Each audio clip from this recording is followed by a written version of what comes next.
từ tôi có tham gia tradingในក្នុង future គឺយើងអាចរកចំណូលពីវាបានច្រើនមែនប៉ុន្តែពេលខ្លះក៏វាអាចធ្វើឲ្យ account របស់យើងតិចទីដាច់បាត់នៅក្នុងរយៈពេលតាមមួយនាទីក៏ថាបានដែរអញ្ចឹងការសិក្សាស្វែងយល់ពី function setting នៅក្នុង future trading នេះគឺវាសំខាន់ខ្លាំងមែនតើអញ្ចឹងនៅក្នុងវីដេអូនេះខ្ញុំនឹងបញ្យល់ពី setting នៅក្នុង future trading នីមួយៗថាហ្នឹងជាអីគេហើយមានន័យមិនខ្លះដែរតោះកុំឲ្យខាតពេលយូរឥឡូវយើងចូលមកកន្លែង future trading ទាំងអស់គ្នាហើយ app ដែលខ្ញុំប្រើប្រាស់នេះគឺជា app Bitget very simple and easy to understand មកតែជាដំបូងគឺយើង select អាកន្លែង cross នេះមកអាកន្លែងហ្នឹងគឺ margin mode គឺមាន cross ហើយជាមួយនឹង isolate បើសិនជា setting មកអ្នកនរគ្នានៅក្នុង isolate យើងកែមកដាក់ cross មកហើយចិត្តអាកន្លែង cross នេះគឺជាមេគុណហ្នឹងដែលគេហៅថា leverage ហ្នឹងពេលអ្នកនរគ្នាឃើញអញ្ចឹងវាមានពី 1x រហូតដល់ 50x ក្នុងករណីកាក់ខ្លះដូចជា Bitcoin វារហូតដល់ 125x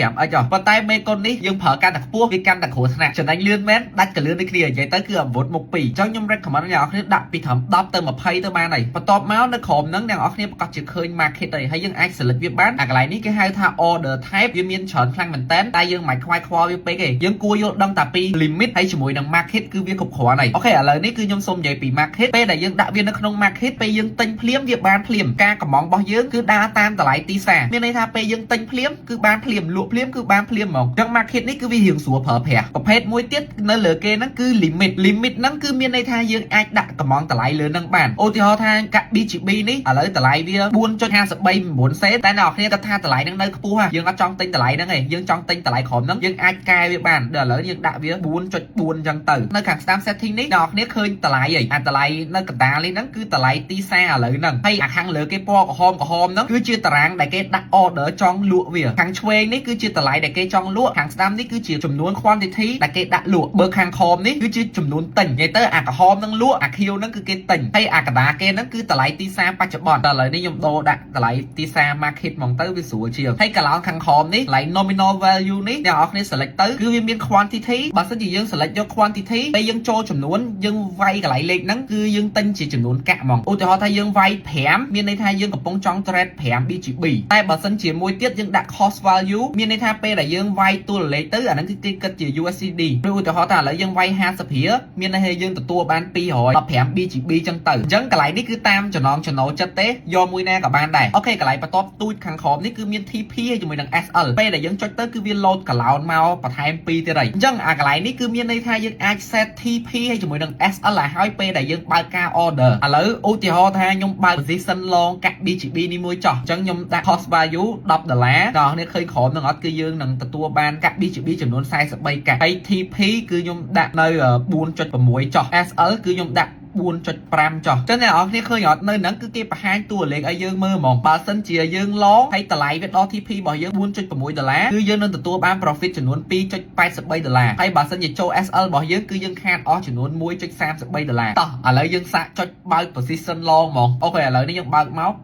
yes អញ្ចឹងឥឡូវនេះគឺយើងបានបើក long position បានជោគជ័យហើយតោះពេលយើងបើក position ហើយគឺវាចេញអក្សរមកច្រើនទៀតហើយអត់យល់ទេថាហ្នឹងអីខ្លះកុំភ័យចាំខ្ញុំបញ្យល់ប្រាប់អ្នកទាំងអស់គ្នាអញ្ចឹងជាដំបូងអា unrealized P&L នេះហ្នឹងគឺមានន័យថាលេខដែលយើងកំពុងចំណេញឬកំពុងខាតបើសិនឃើញ Q ចេះយើងកំពុងចំណេញនេះ0.43 សេនហើយអាខាងស្ដាំដៃគេ ROE នេះគឺគេគិតជាភាគរយហើយកន្លែង margin នេះគឺជាចំនួនទឹកប្រាក់ដែលយើងបើក position ហ្នឹងមិញអញ្ចឹងយើងឃើញថាយើងបើកចំនួន $9.73 អា ROE គិតជាភាគរយនេះហ្នឹងគឺគេគុណចែកផ្អែកទៅលើតាមអា margin របស់យើងហ្នឹងអញ្ចឹងបើសិនជា margin របស់យើង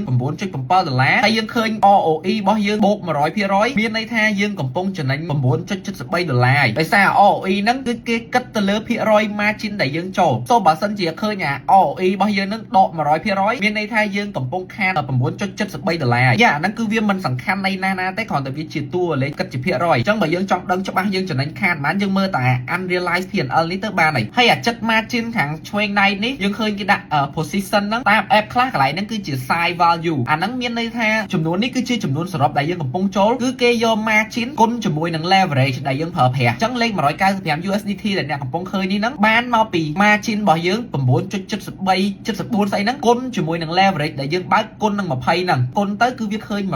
$195 នៃ position value សរុបរបស់យើងហ្នឹងហើយ entry price ហ្នឹងមានន័យថាតម្លៃពេលដែលយើងទិញចូលអញ្ចឹងមុននេះបន្តិចគឺយើងទិញចូលនៅក្នុងតម្លៃ $4.52 9ហើយ mark price នេះគឺជាតម្លៃទីផ្សារបច្ចុប្បន្នហើយខាងស្ដាំដៃគេនេះយើងឃើញពណ៌តក្រូចហ្នឹងរៀងសំខាន់ជាងគេតិចដែលកន្លែងនេះគឺជា liquidation price មានន័យថាបើសិនជាតម្លៃ BGB ចុះមកដល់ត្រឹម liquidation price 2.188ហ្នឹងលុយនៅក្នុង account របស់យើងគឺត្រូវដាច់បាត់ហើយហ្នឹងអីដែលគេហៅថាដាច់ account ឬក៏ liquidate ហ្នឹងប៉ុន្តែតម្លៃរបស់យើងគឺរៀងឆ្ងាយពីគ្នាបន្តិចដោយសារយើងចូលតែវាមិនតិចបន្តួចទេប៉ុន្តែអ្នកភាគច្រើនដែលគាត់លេងបថុយគាត់ដាក់គុណនឹង 100x គាត់អូសខ្លាំងមែនតើអញ្ចឹងអា liquidation price គឺវាគៀកគ្នាមែនតើអញ្ចឹងទីផ្សារចុះឡើងតែបន្តិចសោះគឺគាត់ដាច់ account បាត់ហើយហើយនៅខាងក្រោមនេះគឺយើងឃើញមាន TPSL អាកន្លែងហ្នឹងសម្រាប់ឲ្យយើង set take profit ជាមួយនឹង SL ប៉ុន្តែមុនហ្នឹងគឺយើងដាក់រួចរាល់ហើយបន្ទាប់មក reverse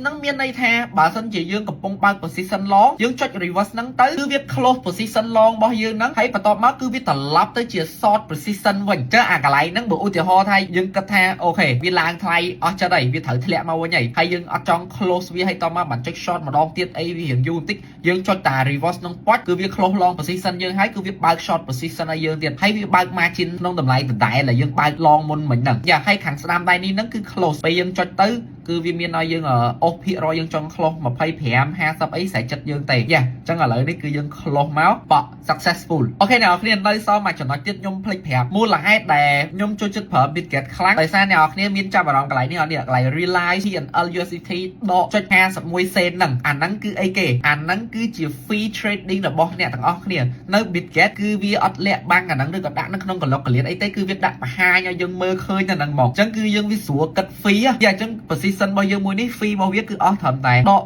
0.51 សេនទេហើយបើសិនជាអ្នកនរគ្នាចោះឈ្មោះក្រុម referral របស់ខ្ញុំគឺនឹងទទួលបាន fee discount ហ្នឹងបន្ថែម 20% ពីលើហ្នឹងទៀតហើយគឺ lifetime រហូតមកអូខេអញ្ចឹងវីដេអូនេះរៀងវែងតិចហើយខ្ញុំចង់បកស្រាយក្នុងបញ្យលពី setting នីមួយៗឲ្យបានរៀងក្បោះក្បាយបន្តិចអញ្ចឹងបើសិនជាមានកន្លែងណាតខុសឬអត់តន់យល់អីអាចប្រាប់ខ្ញុំតម្លាក់នៅក្នុង comment មកចាំខ្ញុំព្យាយាមបញ្យលបន្ថែមទៀតហើយបើសិនជាមានសំណួរអីតាក់ទងពី crypto ឬក៏ចង់ស្វែងយល់បន្ថែមអីគឺអាចសួរខ្ញុំបាននៅក្នុង group Telegram នេះ link គឺនៅក្នុង bio ហើយមួយទៀតគឺកុំភ្លេចចែករំលែកវីដេអូនេះទៅកាន់បងប្អូនថ្មីដែលគាត់អត់ទាន់ស្វែងយល់ពី future trading នេះផងហើយមួយទៀតគឺកុំភ្លេច follow Facebook និង TikTok របស់ខ្ញុំមួយនេះ